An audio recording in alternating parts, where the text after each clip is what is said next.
Merci beaucoup. Je vous prie de vous rasseoir. Merci beaucoup à toute cette diaspora vivante et dynamique, mais surtout très talentueuse.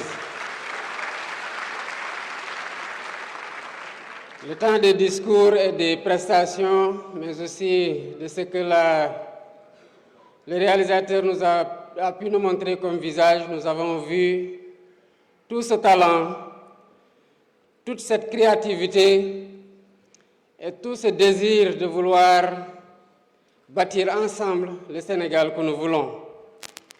À un moment donné, par contre, j'ai eu très peur parce que j'ai pensé que El Hadj allait chanter Ray Mboté. Puisqu'il y a dans la salle quelqu'un qui était très proche de moi et qui ne résiste pas à ce tube-là,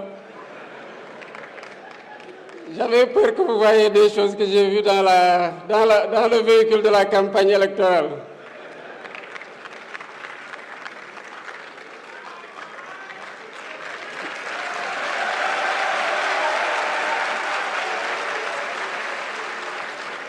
Merci beaucoup, Monsieur le Président de l'Assemblée nationale, Monsieur le Premier ministre, Monsieur le ministre de l'Intégration africaine, des Affaires étrangères et des Sénégalais de l'extérieur, Monsieur le secrétaire d'État chargé des Sénégalais de l'extérieur, Mesdames, Messieurs les membres du gouvernement, Excellences, Mesdames et Messieurs les membres du corps diplomatique, honorables députés, chers concitoyens résidant à l'étranger, distingués invités, Mesdames et Messieurs, vous l'imaginez bien, c'est avec un grand sentiment de fierté que je préside la cérémonie officielle de cette première édition de la Journée nationale de la diaspora sénégalaise.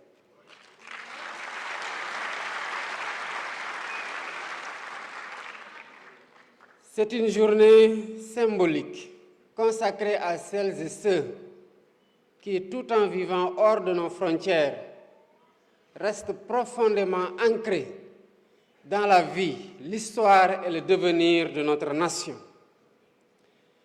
En effet, la diaspora sénégalaise, comme vous le savez, n'est pas une réalité marginale. Elle constitue une partie intégrante de la communauté nationale, une force vive, un pilier économique, un acteur culturel, scientifique et technique, une vitrine de notre sport. En un mot, vous êtes une extension dynamique de la nation sénégalaise à travers le monde. Chers Sénégalais de l'extérieur, en mon nom, la nation sénégalaise vous exprime son respect et son admiration. Honneur à vous. Vos actions et réalisations, votre engagement et votre sacrifice pour votre pays font de vous un pilier important du développement de notre nation. Vous incarnez fièrement le Sénégal à travers le monde. Par vos transferts financiers, vos investissements et votre expertise, vous êtes au cœur du dynamisme des secteurs clés de notre économie. Par ma voix, la nation tout entière vous exprime sa reconnaissance.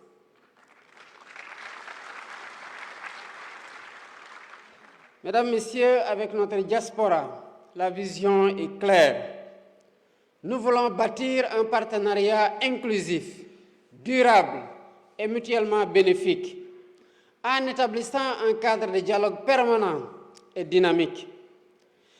En choisissant le thème diaspora sénégalaise, levier de transformation du pays, j'ai voulu réaffirmer solennellement la place stratégique que j'accorde à nos compatriotes établis à l'étranger. Au-delà de la reconnaissance officielle, c'est un engagement à renforcer les liens entre la nation et sa diaspora, à valoriser son apport dans le développement de la nation et à mieux intégrer ses aspirations dans les politiques publiques. Ce thème est d'une actualité et d'une acuité particulière dans notre contexte, au regard de son arrimage dans l'agenda national de transformation Sénégal 2050 que nous avons adopté comme feuille de route de long terme de notre nation. En effet, notre référentiel des politiques publiques accorde à la diaspora une place de choix dans la construction d'un Sénégal souverain, juste, prospère et solidaire.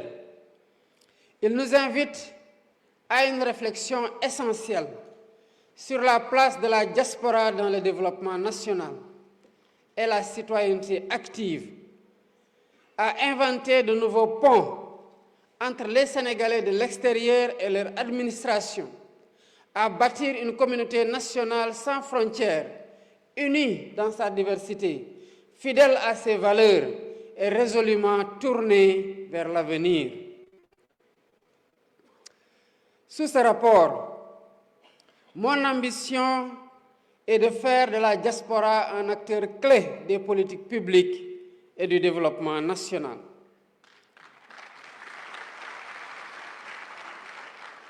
J'engage donc le gouvernement à renforcer le partenariat stratégique avec cette vaillante diaspora dans les domaines de la mobilisation des compétences et des talents, de la stimulation de l'investissement et de la diversification des financements qui lui sont destinés. J'ai conscience que ce travail sera complexe. Cependant, j'ai tout aussi conscience que sous la conduite de M. le Premier ministre, cet objectif sera largement atteint.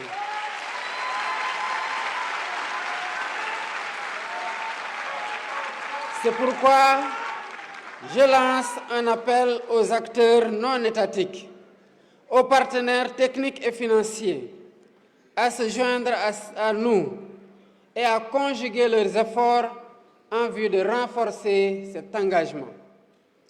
Mesdames, Messieurs, en portant un regard sur les réflexions et communications prévues dans les panels durant cette journée, je souhaite voir vos échanges s'inscrire dans une démarche pragmatique, en répondant à la finalité de l'exercice consistant à faire des propositions pratiques quant aux défis et enjeux qui interpellent la gouvernance de notre diaspora. Il s'agit, entre autres, de l'accès au logement, de la disponibilité de l'information sur les secteurs susceptibles de recevoir vos investissements, de la délivrance rapide de vos documents administratifs, de la proximité des services consulaires. En effet, l'accès au logement pour la diaspora est aujourd'hui devenu pour le gouvernement un enjeu majeur, nécessitant des réponses adaptées et durables.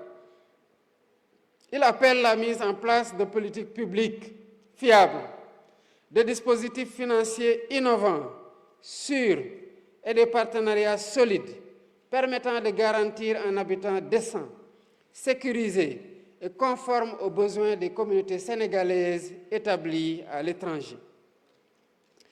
S'agissant de la modernisation de l'administration consulaire, elle a pour objectif d'assurer une gestion harmonisée, sécurisée et conforme aux standards internationaux des actes d'état civil produits par les représentations diplomatiques et consulaires, mais aussi d'autres documents qui sont tout aussi importants que le passeport et la carte consulaire.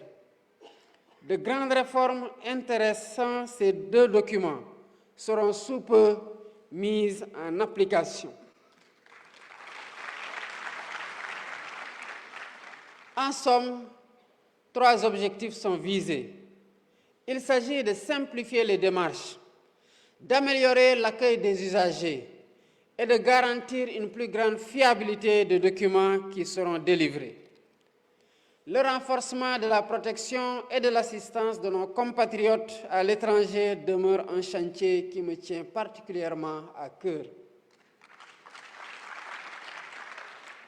Je pense ici aux victimes de meurtres et de trafic d'êtres humains, pour insister sur le suivi des cas qui affectent lourdement les familles des victimes, qui peuvent rester de longs moments pour avoir des réponses relatives au sort de leurs proches. C'est dire que notre dispositif de protection consulaire et d'accompagnement devra être renforcé pour un suivi rapproché de chaque cas.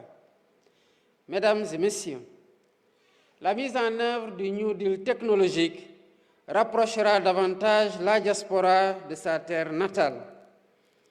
En effet, le Sénégal a besoin de devenir un véritable creuset de cerveau et de compétences dans tous les domaines, notamment de l'économie,